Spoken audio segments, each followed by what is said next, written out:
বাংলাদেশ ও পাকিস্তান সীমান্তে ৬,০০০ কিলোমিটার এলাকায় smart border প্রকল্প চালু করতে যাচ্ছে ভারত। অমিত শাহর ঘোষণা। চায়নার কয়লা খনিতে গ্যাস বিস্ফোরণে অন্তত ৯০ জন নিহত। এখনও নিখোঁজ অনেকে উদ্ধারে সর্বোচ্চ চেষ্টার নির্দেশনা জিনপিংয়ের। ইরান ইসরায়েল যুদ্ধবন্ধের মধ্যস্থতায় যোগ দিয়েছে কাতার। তেহরানে আরাকচি অসীম মুনির বৈঠক।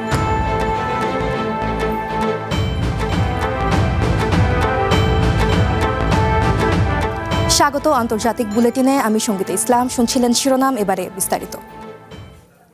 সীমান্ত নিয়ে নতুন পরিকল্পনার ঘোষণা দিয়েছেন ভারতের কেন্দ্রীয় স্বরাষ্ট্রমন্ত্রী অমিত শাহ। বাংলাদেশ ও পাকিস্তান সীমান্ত জুড়ে প্রায় ৬,০০০ কিলোমিটার এলাকায় স্মার্ট বর্ডার প্রকল্প চালু করতে যাচ্ছেন প্রধানমন্ত্রী নরেন্দ্র মোদী। বাংলাদেশ ও পাকিস্তান সীমান্ত জুড়ে প্রায় ৬,০০০ কিলোমিটার এলাকা সুরক্ষিত করতে স্মার্ট বর্ডার প্রকল্প চালুর ঘোষণা দিয়েছে নরেন্দ্র মোদীর সরকার। আগামী ১ বছরের মধ্যে এই কাজ শুরুর কথা জানিয়েছেন কেন্দ্রীয় স্বরাষ্ট্রমন্ত্রী অমিত শাহ। हम स्मार्ट बॉर्डर प्रोजेक्ट को लॉन्च कर बांग्लादेश और पाकिस्तान की पूरी सीमा को हम अभेद करेंगे। সীমান্ত দুর্ভেদ্য করে তোলা এবং এসব অঞ্চলের জনবিন্যাস পরিবর্তনের প্রচেষ্টা ব্যর্থ করতেই এই প্রকল্প বলে জানান তিনি। দিল্লিতে বিএসএফ আয়োজিত বার্ষিক রুস্তমজি মেমোরিয়াল বক্তৃতায় শাহ জানান, পুরোপুরি প্রযুক্তি নির্ভর এই স্মার্ট বর্ডার প্রকল্পে ড্রোন, র্যাডার এবং নজরদারি ক্যামেরার সাহায্যে নিশ্চিদ্র নিরাপত্তা পরিকাঠামো গড়ে তোলা হবে। जो नीतिगत रूप से मानती है कि देश में घुसपैठ नहीं होनी चाहिए। এছাড়াও নদীবেষ্টিত এলাকা এবং আকাশপথও সুরক্ষিত করা হবে বলে জানান অমিত শাহ। বলেন, বিএসএফকে এই সংক্রান্ত সব ধরনের প্রযুক্তিগত সহায়তা দেবে সরকার। বাংলাদেশ সীমান্তের যে অঞ্চলগুলোতে এখনো বেড়া দেয়া হয়নি সেগুলোর কাজ দ্রুত শেষ করা হবে বলেও জানান তিনি। স্বরাষ্ট্রমন্ত্রীর অভিযোগ, বাংলাদেশ সীমান্তবর্তী কিছু এলাকায় ধারাবাহিক অনুপ্রবেশের ফলে জনবিন্যাসের চিত্র বদলে যাচ্ছে। প্রতিটি অনুপ্রবেশকারীকে শনাক্ত করে বহিষ্কার করার ব্যাপারে সরকার দৃঢ় প্রতিজ্ঞ বলে হুঁশিয়ারি দেন তিনি। न केवल घुसपैठ को रोकेंगे, एक एक घुसपैठिए को चुन चुन कर देश के बाहर निकालेंगे और हमारी जनसांख्यिकी में अकृत्रिम বদলাও नहीं होने। শুক্রবার দিল্লিতে প্রধানমন্ত্রী নরেন্দ্র মোদীর সাথে বৈঠক করেছেন পশ্চিমবঙ্গের মুখ্যমন্ত্রী শুভেন্দু অধিকারী। এছাড়াও প্রেসিডেন্ট দ্রৌপদী মুর্মু, প্রতিরক্ষামন্ত্রী রাজনাথ সিং এর সাথেও বৈঠক করেন তিনি। সম্প্রতি কাঁটাতারের জন্য বিএসএফকে জমি হস্তান্তর করেছে পশ্চিমবঙ্গ সরকার। মোদী রাজনাথের সাথে বৈঠকেও সীমান্ত সংক্রান্ত বিষয় নিয়ে আলোচনা হয়ে থাকতে পারে বলে জানাচ্ছে আনন্দবাজার। এদিকে পশ্চিমবঙ্গে বিজেপি সরকার ক্ষমতায় আসার পর থেকেই সীমান্ত ও অনুপ্রবেশ নিয়ে তৎপর হয়ে উঠেছে দিল্লি। ফলে ঢাকার নতুন সরকারের সাথে সম্পর্ক নিয়ে চিন্তা বাড়ছে দেশটির একটি অংশের মধ্যে। মার্জিয়া উপমা, ওয়ান ইন্টারন্যাশনাল ডেস্ক। ভারত সফরে এসেছেন আমেরিকার পররাষ্ট্রমন্ত্রী মার্কো রুবিও। শনিবার সকালে কলকাতায় অবতরণ করেন তিনি। দুপুরে সেখান থেকে দিল্লির উদ্দেশ্যে রওনা দেন এই নেতা। বিকেলে প্রধানমন্ত্রী নরেন্দ্র মোদীর সাথে বৈঠকের কথা রয়েছে। বাণিজ্য, প্রযুক্তি, প্রতিরক্ষা, কোয়াড সহ বিভিন্ন বিষয়ে কথা বলবেন তারা। 4 দিনের সফরে কলকাতা, দিল্লি ছাড়াও আগ্রা, জয়পুরেও যাওয়ার কথা রয়েছে তার। মঙ্গলবার কোয়াড দেশগুলোর পররাষ্ট্রমন্ত্রীদের সাথে বৈঠকে অংশ নেবেন তিনি।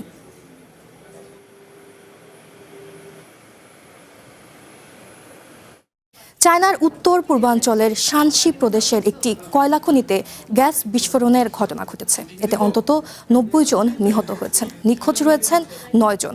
ভূগর্ভে আটকা পড়েছেন আরও অনেকে। চায়নার স্থানীয় গণমাধ্যম সিনহুয়া জানায়, স্থানীয় সময় শুক্রবার সন্ধ্যা 7:30টায় বিস্ফোরণের ঘটনা ঘটে। সে সময় খনির নিচে কাজ করছিলেন 247 জন শ্রমিক। খনিটিতে কার্বন মনোক্সাইডের মাত্রা নির্ধারিত সীমা অতিক্রম করায় এমন বিস্ফোরণের ঘটনা ঘটেছে বলে ধারণা করা হচ্ছে। শনিবার সকাল 6টা পর্যন্ত বেশ কয়েকজন শ্রমিককে নিরাপদে উদ্ধার করা হয়েছে। উদ্ধার কাজে অংশ নিয়েছেন 400 থেকে 500 উদ্ধারকর্মী। এ ঘটনায় গুরুত্বপূর্ণ নির্দেশনা দিয়েছেন চায়নার প্রেসিডেন্ট শি জিনপিং। নিখোঁজদের উদ্ধারে সর্বোচ্চ প্রচেষ্টা চালানো এবং আহতদের দ্রুত চিকিৎসার ব্যবস্থা করার আহ্বান জানান তিনি। একই সঙ্গে দুর্ঘটনার কারণ সন্ধানে গুরুত্ব দিয়ে তদন্ত এবং আইন অনুযায়ী দায়ীদের জবাবদিহির আওতায় আনার উপর জোর দিয়েছেন দেশটির প্রেসিডেন্ট। যুদ্ধবন্ধের মধ্যস্থতায় এবার সরাসরি যোগ দিয়েছে মুসলিম বিশ্বের প্রভাবশালী দেশ কাতার। আমেরিকা ইরানের মধ্যে সমঝোতার জন্য তেহরানে পাঠানো হয়েছে কাতারের প্রতিনিধিদের। এক প্রতিবেদনে এসব তথ্য তুলে ধরেছে রয়টার্স। যুদ্ধবন্ধের আলোচনায় শুক্রবার তেহরানে পৌঁছান কাতারের প্রতিনিধিরা।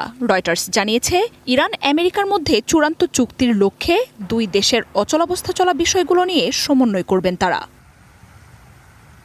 গত ফেব্রুয়ারিতে যুদ্ধ শুরুর পর আনুষ্ঠানিকভাবে মধ্যস্থতাকারী হিসেবে এই প্রথম কাতারের যুক্ত হওয়ার তথ্য এলো। এর আগে পাকিস্তান, তুর্কি, ইজিপ্টের মতো দেশগুলোর সাথে যুদ্ধবন্ধে কাজ করার কথা জানালেও ইরানের সাথে সরাসরি সমঝোতায় দূরত্ব রেখেছে দোহা। গাজা যুদ্ধসহ আন্তর্জাতিক বিভিন্ন উত্তেজনায় মধ্যস্থতাকারী হিসেবে গুরুত্বপূর্ণ ও প্রভাবশালী ভূমিকা রেখেছে মধ্যপ্রাচ্যের এই দেশটি। ইরান যুদ্ধে নিজেরাই লক্ষ্যবস্তুতে পরিণত হয় কাতার। এদিকে এই বিষয়ে এখনও আনুষ্ঠানিক কোনো তথ্য জানায়নি কাতারের পররাষ্ট্র মন্ত্রণালয়। ইরান যুদ্ধে প্রধান মধ্যস্থতাকারী পাকিস্তানের সেনাপ্রধান আসিম মুনিরও শুক্রবার তেহরানে পৌঁছান। ইরানের নেতাদের সাথে দফায় দফায় বৈঠক করছেন পাকিস্তানের স্বরাষ্ট্রমন্ত্রী মোহসিন নাকভিও। ওয়াশিংটন তেহরানের এপ্রিলের অস্থায়ী যুদ্ধবিরতি নড়বড়ে হয়ে উঠেছে। হরমুজে পাল্টাপাল্টি অবরোধ ও পরমাণু কর্মসূচি নিয়ে অচলাবস্থা আরও ঘনীভূত হওয়ায় যে কোনো সময় আবারও যুদ্ধ শুরুর শঙ্কা বাড়ছে। এদিকে ইরানের সূত্রগুলো জানিয়েছে, এখনও কোনো চূড়ান্ত চুক্তি হয়নি, তবে গুরুতর বিষয়গুলোতে দূরত্ব কমে এসেছে। শুক্রবার নেটোর সাইডলাইনের বৈঠকে কাতারের মধ্যস্থতায় যুক্ত হওয়া নিয়ে কোনো মন্তব্য করেননি আমেরিকার পররাষ্ট্রমন্ত্রী মার্কো রুবিও। তবে মূল মধ্যস্থতাকারী পাকিস্তান সহ মধ্যপ্রাচ্যের দেশগুলোর সাথে আলোচনা চলছে বলে জানান তিনি। আলোচনায় কিছুটা অগ্রগতি হলেও এখনই এই নিয়ে কিছু বলতে চান না বলেও জানান এই নেতা। মার্জিয়া উপমা, ওয়ান ইন্টারন্যাশনাল ডেস্ক। ইরানের পররাষ্ট্রমন্ত্রী আব্বাস আরাকচির সঙ্গে বৈঠক করেছেন পাকিস্তানের সেনাপ্রধান ফিল্ড মার্শাল অসীম মুনির। শুক্রবার তেহরানে অনুষ্ঠিত এই বৈঠকে ইরান যুদ্ধবন্ধে চলমান কূটনৈতিক প্রচেষ্টা ও নতুন উদ্যোগ নিয়ে আলোচনা হয়েছে বলে জানায় ইরানের রাষ্ট্রীয় গণমাধ্যমগুলো জানায়, বৈঠকে দুই পক্ষ যুদ্ধের আরও বিস্তার ঠেকানো এবং চলমান সংঘাতের অবসান ঘটানোর লক্ষ্যে নেওয়া সাম্প্রতিক কূটনৈতিক পদক্ষেপ নিয়ে মতবিনিময় করেন। রাত পর্যন্ত চলা আলোচনায় গুরুত্ব পায় আঞ্চলিক নিরাপত্তা পরিস্থিতিও। সাম্প্রতিক সপ্তাহগুলোতে ইসলামাবাদ, ওয়াশিংটন ও তেহরানের মধ্যে মধ্যস্থতার ভূমিকা জোরদার করেছে। এর আগেও আমেরিকা ইরান উত্তেজনা কমাতে বিভিন্ন পর্যায়ে যোগাযোগ অব্যাহত রাখে পাকিস্তান। অসীম মুনির ছাড়াও বৈঠকে উপস্থিত ছিলেন ওমানের পররাষ্ট্রমন্ত্রী আল বুসাইদি।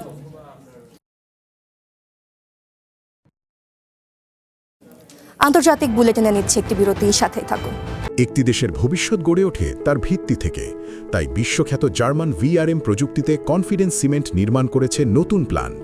ইন্দোনেশিয়া থেকে আমদানিকৃত এ গ্রেড ক্লিংকারের সমন্বয়ে উৎপাদিত কনফিডেন্স সিমেন্ট কোয়ালিটি অ্যাসিওরেন্স ল্যাবে পরীক্ষিত প্রতিটি কণায় নিশ্চিত করা হয় সর্বোচ্চ মান। আর এই এ গ্রেড ক্লিংকারের কনফিডেন্স সিমেন্ট পৌঁছে যাবে বাংলাদেশের প্রতিটি শহর ও গ্রামে, প্রতিটি প্রান্তে, বাংলাদেশের হৃদয় জুড়ে।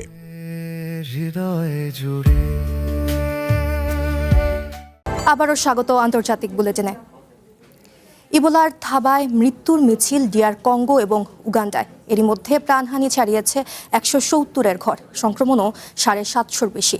কঙ্গোতে এর প্রাদুর্ভাবের ঝুঁকি উচ্চ থেকে বেড়ে অতি উচ্চ পর্যায়ে পৌঁছেছে বলে জানায় বিশ্ব স্বাস্থ্য সংস্থা। তবে আশার আলো জ্বালিয়ে এক প্রতিবেদনে বিবিসি জানায়, অক্সফোর্ডে ইতিমধ্যেই প্রাণীদের ওপর এর টিকার ট্রায়াল শুরু হয়েছে। তবে সেই টিকা রোগীর কাছে পৌঁছাতে সময় লাগবে বছরখানেক।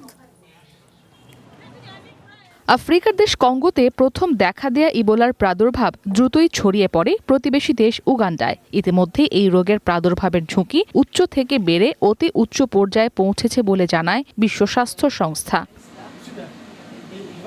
এক সংবাদ সম্মেলনে WHO প্রধান তেদ্রোস আধানম গেব্রিয়েসুস বলেন, বৃহত্তর আফ্রিকা অঞ্চলেও এই ভাইরাসের ঝুঁকি বেশি, তবে বিশ্বব্যাপী এর ঝুঁকি এখনও কম রয়েছে। শনিবার এক প্রতিবেদনে এই তথ্য জানায় বিবিসি। সেখানে বলা হয়, ইবোলার নতুন ধরন বুন্ডিবুগিউর কোনো প্রমাণিত প্রতিষেধক নেই, ফলে আক্রান্তদের প্রায় 1/3 মারা যায়। An American national who was working in এমন পরিস্থিতিতে ব্রিটেনের অক্সফোর্ড বিশ্ববিদ্যালয়ের বিজ্ঞানীরা একটি নতুন টিকা তৈরি করছেন, যা আগামী 2 থেকে 3 মাসের মধ্যে ক্লিনিক্যাল ট্রায়াল বা মানবদেহে পরীক্ষার জন্য প্রস্তুত হতে পারে। জানা যায়, কোভিড টিকা অ্যাস্ট্রাজেনেকার ক্ষেত্রে ব্যবহৃত একই প্রযুক্তির উপর ভিত্তি করে ইবোলার প্রতিষেধক তৈরি করা হচ্ছে। তবে এটি কার্যকর প্রমাণিত হবে কিনা তার কোনো নিশ্চয়তা দিতে পারছেন না বিজ্ঞানীরা। তারা বলছেন, নিশ্চিত হতে মানুষ বা প্রাণীর ওপর পরীক্ষা চালানো প্রয়োজন।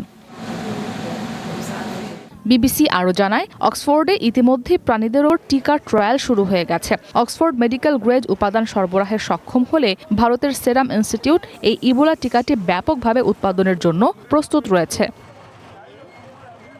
এছাড়া বুন্ডিবুগীয় ভাইরাসের জন্য আলাদা একটি পরীক্ষামূলক টিকাও তৈরি করা হচ্ছে বলে উল্লেখ করে বিবিসি। তবে তা পরীক্ষার উপযোগী হতে আরও 6 থেকে 9 মাস সময় লাগবে বলে ধারণা করা হচ্ছে। ইসরাত মুক্তি, ওয়ান ইন্টারন্যাশনাল ডেস্ক।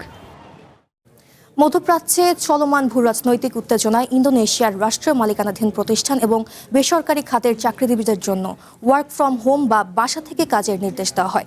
এবার সেই নির্দেশের মেয়াদ আরও 2 মাস বাড়ানোর সিদ্ধান্ত নিয়েছে দেশটির সরকার। ইন্দোনেশিয়ার অর্থনৈতিক বিষয়ক সমন্বয়কারী মন্ত্রী এই তথ্য নিশ্চিত করেছেন। এই নীতির আওতায় সরকারি চাকরিজীবীরা প্রতি সপ্তাহের শুক্রবার বাসা থেকে কাজ করার সুবিধা পান। তবে সোমবার থেকে বৃহস্পতিবার পর্যন্ত যথারীতি অফিসে এসে কাজ করতে হয়। অন্যদিকে বেসরকারি কোম্পানি এবং রাষ্ট্রীয় মালিকানাধীন প্রতিষ্ঠানগুলোকে সপ্তাহে একদিন হোম অফিসের সুবিধা দেওয়ার অনুমতি দেওয়া হয়েছে। এই বিশেষ ব্যবস্থার কারণে কর্মকর্তা কর্মচারীদের বেতন, অন্যান্য সুযোগ সুবিধা কিংবা বার্ষিক ছুটির অধিকারে কোনো ধরনের প্রভাব পড়বে না। তবে বিশেষ ও জরুরি পরিষেবাগুলো এই নীতির বাইরে রয়েছে। বৈশ্বিক পরিস্থিতির পরিবর্তনের ওপর নির্ভর করে ওয়ার্ক ফ্রম হোম নীতির মেয়াদ আরও বাড়তে পারে বলে জানিয়েছে ইন্দো সরকার।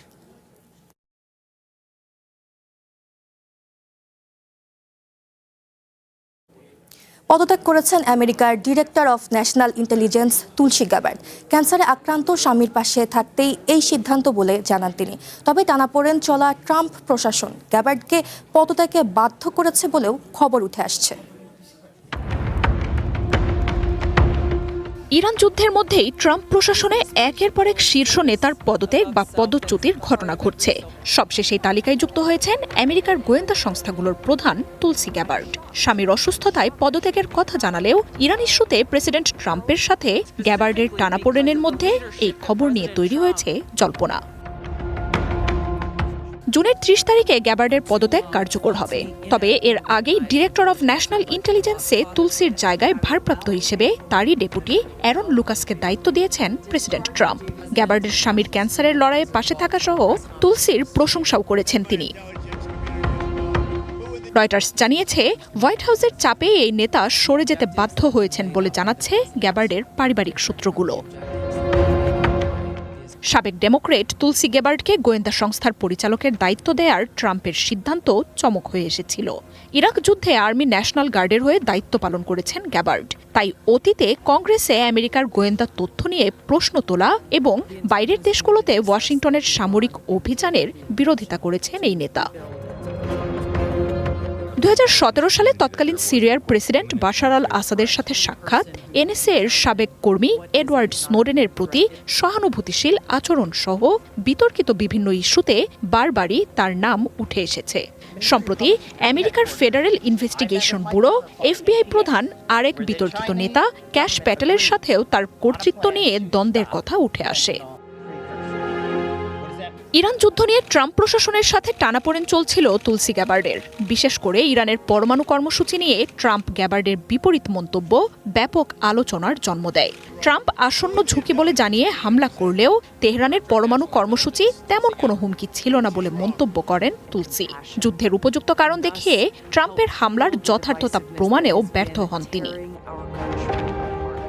এদিকে ইরান যুদ্ধের বিরোধিতা করে সম্প্রতি পদত্যাগ করেন director of national counter terrorism সেন্টারের জো কান্ট। তার প্রতিও সমর্থন দেন তুলসী। এছাড়াও যুদ্ধের মধ্যেই army chief of staff Randy George এবং secretary of the navy John C Phelan পদত্যাগ করেন। মার্জিয়া উপমা, ওয়ান ইন্টারন্যাশনাল ডেস্ক। আন্তর্জাতিক বুলেটিনে নিচ্ছি আরও একটি বিরতি, সাথেই থাকুন। একটি দেশের ভবিষ্যৎ গড়ে ওঠে তার ভিত্তি থেকে। তাই বিশ্বখ্যাত জার্মান ভিআরএম প্রযুক্তিতে কনফিডেন্স সিমেন্ট নির্মাণ করেছে নতুন প্ল্যান্ট। ইন্দোনেশিয়া থেকে আমদানিকৃত এ গ্রেড ক্লিংকারের সমন্বয়ে উৎপাদিত কনফিডেন্স সিমেন্ট কোয়ালিটি অ্যাসিওরেন্স ল্যাবে পরীক্ষিত প্রতিটি কণায় নিশ্চিত করা হয় সর্বোচ্চ মান। আর এই এ গ্রেড ক্লিংকারের কনফিডেন্স সিমেন্ট পৌঁছে যাবে বাংলাদেশের প্রতিটি শহর ও গ্রামে, প্রতিটি প্রান্তে, বাংলাদেশের হৃদয় জুড়ে।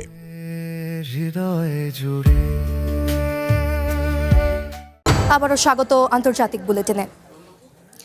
ইসরায়েলি সেনাদের বিরুদ্ধে নির্যাতন, যৌন সহিংসতা এবং ধর্ষণের অভিযোগ তুলেছে গাজাগামী ত্রাণবাহী ফ্লোটিলার কর্মীরা।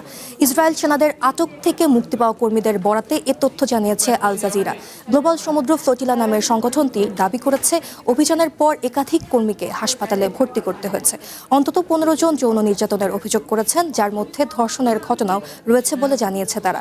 সংগঠনটির ভাষ্য অনুযায়ী আন্তর্জাতিক জলসীমায় 50টি জাহাজ থেকে প্রায় 430 জনকে আটক করে ইসরায়েলি বাহিনী। এসব জাহাজ গাজায় ত্রাণ পৌঁছে দেওয়ার উদ্দেশ্যে যাত্রা করেছিল। এ ঘটনায় ইতালির প্রসিকিউটররা অপহরণ, নির্যাতন ও যৌন সহিংসতার অভিযোগ তদন্ত শুরু করেছেন বলে প্রতিবেদনে উল্লেখ করা হয়েছে। আমেরিকার ক্যালিফোর্নিয়ায় অরেঞ্জ কাউন্টিতে ভয়াবহ রাসায়নিক দুর্ঘটনায় শঙ্কায় প্রায় 40,000 মানুষকে এলাকা ছাড়ার নির্দেশ দিয়েছে কর্তৃপক্ষ। একটি রাসায়নিক ট্যাঙ্ক বিস্ফোরণের শঙ্কায় এই নির্দেশনা দেওয়া হয়। বৃহস্পতিবার গার্ডেন গ্রোভ শহরের জিকেএন অ্যারোস্পেসের কারখানায় রাসায়নিক ভর্তি একটি সংরক্ষণ ট্যাঙ্ক থেকে গ্যাস বের হতে শুরু করে, যা প্লাস্টিক তৈরিতে ব্যবহৃত হয়। ঘটনাস্থল পরিদর্শন করে স্থানীয় বাসিন্দাদের সরিয়ে নেওয়ার নির্দেশ দেয় কর্তৃপক্ষ। ট্যাঙ্কটির বিস্ফোরণে প্রায় 6 থেকে 7,000 গ্যালন বিপজ্জনক রাসায়নিক আশেপাশে ছড়িয়ে পড়তে পারে। 2 ট্যাঙ্কে তাপমাত্রা স্বাভাবিকভাবে বেড়ে বিস্ফোরণ ঘটতে পারে, যা অন্যান্য জ্বালানি ও রাসায়নিক ট্যাঙ্কেও আগুন বা বিস্ফোরণের ঝুঁকি তৈরি করতে পারে।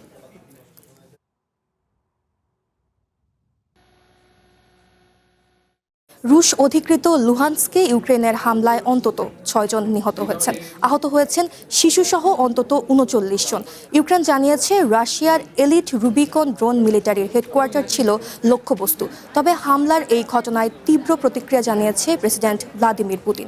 সামরিক স্থাপনা নয়, শিশুদের ডরমিটরিতে এই হামলা হয়েছে দাবি করে কিয়েভের বিরুদ্ধে প্রতিশোধের হুঁশিয়ারি দিয়েছেন তিনি।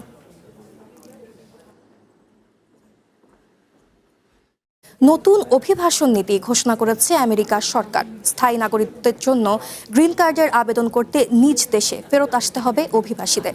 এর ফলে প্রভাব পড়তে পারে আমেরিকায় বসবাসরত লাখো শিক্ষার্থী, ভ্রমণ বা ওয়ার্ক ভিসায় থাকা বিদেশিদের। আমেরিকায় বসবাসরত অভিবাসীদের গ্রিন কার্ড পাওয়ার নিয়মে বড় পরিবর্তনের ঘোষণা করেছে US citizenship and immigration services USCIS। এতে অভিবাসীদের জন্য দেশটির নাগরিকত্ব পাওয়া আরও কঠিন হবে বলে বলছে বিবিসি। আগে দেশটিতে অবস্থানরত অনেক বিদেশি অ্যাডজাস্টমেন্ট অফ স্ট্যাটাস প্রক্রিয়ায় অস্থায়ী ভিসা থেকে স্থায়ী বসবাসের জন্য গ্রিন কার্ডের আবেদন করতে পারতেন। এখন এই সুযোগ সীমিত হয়ে আসবে। নতুন নিয়মে অস্থায়ী ভিসায় থাকা অধিকাংশ ব্যক্তিকে গ্রিন কার্ডের জন্য আবেদন করতে হবে নিজ দেশে আমেরিকার দূতাবাস বা কনসুলেটে। অর্থাৎ এজন্য আমেরিকা থেকে নিজ দেশে ফেরত যেতে হবে। শুধু বিশেষ পরিস্থিতিতে কেউ আমেরিকায় থেকে আবেদনের সুযোগ পাবেন। এই নীতির ফলে দেশটিতে F1 ভিসায় থাকা আন্তর্জাতিক শিক্ষার্থী, B12 ভিসাধারী পর্যটক ও H1B ভিসাধারী অস্থায়ী কর্মীরা ক্ষতিগ্রস্ত হবেন। অবৈধ অভিবাসন ভিসার মেয়াদ ফুরিয়ে যাওয়ার পরও দেশটিতে দীর্ঘ সময় অবস্থান বন্ধে এই সিদ্ধান্ত। গ্রিন কার্ড আবেদনের পর নাগরিকত্ব লাভের দীর্ঘ প্রক্রিয়ায় পরিবারের সদস্যরা একসাথে থাকার সুযোগ পেলেও এবার তা জটিল হয়ে উঠবে। এছাড়াও গ্রিন কার্ডের আশায় দেশটি ত্যাগের পর আবারও আমেরিকায় ফেরত যাওয়া কঠিন হবে বলে জানাচ্ছেন বিশ্লেষকরা। এদিকে USCIS এর এই নীতির পর হোমল্যান্ড সিকিউরিটি দপ্তর এক বার্তায় জানায়, আমেরিকার অভিবাসন নীতির অপব্যবহারের দিন শেষ। নীতিগত এই সিদ্ধান্তের বিরুদ্ধে আমেরিকার সরকারকে আদালতের মুখোমুখি হতে পারে বলে ধারণা করা হচ্ছে। গ্রিন কার্ড পেতে বা আইনিভাবে দেশটির স্থায়ী নাগরিক হতে বহু স্তরের প্রক্রিয়ার মধ্য দিয়ে যেতে হয়। এতে সময় লাগতে পারে কয়েক মাস থেকে কয়েক বছর। আমেরিকায় 10 লাখের বেশি বৈধ অভিবাসী বর্তমানে গ্রিন কার্ডের আবেদন করেছেন। নতুন এই নীতিতে দেশটিতে বসবাসরত বা যাওয়ার অপেক্ষায় থাকা হাজারো পরিবার অনিশ্চয়তায় পড়বে। মার্জিয়া উপমা, ওয়ান ইন্টারন্যাশনাল ডেস্ক। কম্বোডিয়ায় ভালো ফসল আর বৃষ্টির আশায় এক অভিনব উৎসবে মাতেন স্থানীয় গ্রামবাসীরা। মুখে আঁকেন নানা রঙের আলপনা। ঐতিহ্যবাহী পোশাক পরে নেচে গেয়ে ঈশ্বরের কাছে প্রার্থনা করেন শত শত মানুষ। গ্রামবাসীদের ধারণা, শতবর্ষী এই ঐতিহ্যবাহী উৎসবের মধ্য দিয়ে মিলবে সমাধান। মুখে নানা রঙের আলপনা, কারো গায়ে জড়ানো কলা গাছের পাতা, আবার কেউ সেজেছেন নানা পশু পাখির সাজে। ঐতিহ্যবাহী ঢোলের তালে তালে নাচছেন সব বয়সী মানুষ। প্রতি বছরের মতো এবারও কম্বোডিয়ার রাজধানী নমপেনের একটি গ্রামে বসে শত বছরের পুরনো এই উৎসবের আসর। আমি প্রতি বছর এই উৎসবে আসি। তা প্রিং ক্যাক দেবতার কাছে আমরা বেশি বেশি বৃষ্টির জন্য প্রার্থনা করি। বৃষ্টি ভালো হলে আমরা মনের মতো ধান চাষ করতে পারি। মূলত বর্ষার শুরুতে ভালো বৃষ্টির আশায় 2 দিন ব্যাপী এই মণ্ডপে পূজার আয়োজন করা হয়। কারণ কম্বোডিয়ায় প্রধান চাষাবাদ হলো ধান, যার জন্য প্রচুর পানির প্রয়োজন হয়। স্থানীয় দেবতা নিয়াক তা প্রিংক্যাকের মূর্তির সামনে ফলমূল ও হরেক রকমের খাবার সাজিয়ে প্রার্থনা করেন গ্রামবাসীরা। দূর দূরান্ত থেকে মানুষ আসেন রোগবালাই থেকে মুক্তি ও সুখ শান্তি পাওয়ার আশায়। আমি ঈশ্বরের কাছে প্রার্থনা করছি, তিনি যেন আমাদের পুরো গ্রামকে সুখে শান্তিতে রাখেন, সবার যেন ভাগ্য ভালো জোটে এবং অসুস্থ মানুষেরা যেন দ্রুত সুস্থ হয়ে ওঠেন। উৎসবে বাড়তি আনন্দ যোগ করে তরুণদের ঘোড়া আর সাইকেলের শোভাযাত্রা। প্রাচীনকালে কম্বোডিয়ার প্রায় সব গ্রামেই এই উৎসব হতো, তবে কালের বিবর্তনে এখন তা অনেকটাই কমে এসেছে। তারপরও নিজেদের সংস্কৃতিকে টিকিয়ে রাখতে পেরে দারুণ খুশি নতুন প্রজন্ম। এখানে সবাই চমৎকার সব সাজ সেজেছে, কেউ রাক্ষস সেজেছে, কেউ বন্য পশু পাখি সেজেছে। দেখতে দারুণ লাগছে। আমি এবারে প্রথম এই উৎসবে এসেছি, আমার ভীষণ আনন্দ হচ্ছে।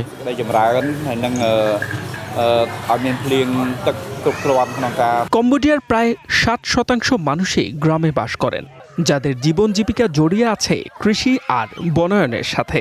আর তাই শত বছরের এই ঐতিহ্যকে বুকে লালন করে প্রতি বছরই প্রকৃতির কাছে সুখ, সমৃদ্ধি আর বৃষ্টির আকুতি জানান এই খেটে খাওয়া মানুষগুলো। H M Ataullah, one international desk.